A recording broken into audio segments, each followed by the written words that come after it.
Malbatên Sûriyên derbeder ewên demeka dirêj di Kampahûla Rojhelata Sûriye derbazkirîn berew malên xwe birê dikevin.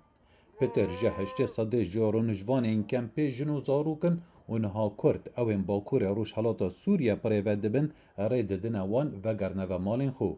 Ev e yekem kûma koçber e di vê salê da kempê bi cih bihêlin û Piter ji 20 kûmendî di sala 2020 da derketibûn. Di vê gerê de 53 malbatan kem bi cih hêlan ku piraniya wan xelkê dêra Zûrê û dewroberî wê ne. Xelef Ewazê 41 salî derbiderekî dêra Zûrê ye û dibêjit ew nizane dê çawa riprê malbata xwe bibteve. لما جيت هنا هر ez hatim verî ez hatim desteserkirin.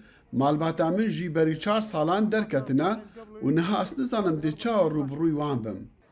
Li hevhatina malbatan piştî demeka dirêj jî dûrbûnê bû geleka zehmetiyeka mezin e. شوي ارتاح مع اولادي وعيالي. Ez dê demekî digel zarokên xwe derbas bikim û çîrokên van salan ji wana bêjim. Dûra ez dêlkarekî bigerim.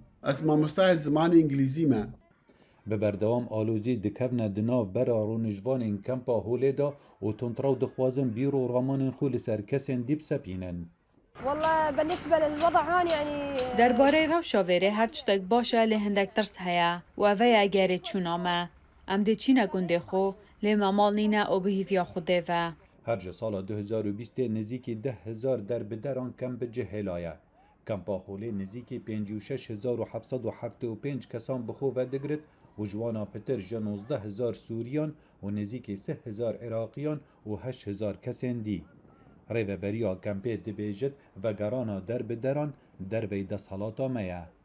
پرسگریک نه جمع ریوبری ده پرسگریک ده طرف گو پیشوازی مثلا هجمارک 30,000 عراقینه عراقی گل کی یا مکانیزم وان گرانه گو خلکی خواه گریم اویک کسی گو جهندری سوری دبن کنترل رژیم شامی ده اوجی پرسگریک نویر در ناکفن خلکی دویده که در ناکفن اما توک ریوبری خسارت پرسگریک مثلا یه ام بردوام در قسنا وانده یادجی مثلا هجمارك مالباطن بياني داعشي بيانين يعني اوجي حتى انا ولاتي وان بناغوزين دستهلاتداریya Kurdan li Rojhilat û Bakurê Rojhilata Sûriye û rêxistiyên alîkariyan tirsa peydabûna nifşekanî ya çekdarên tundrê hene.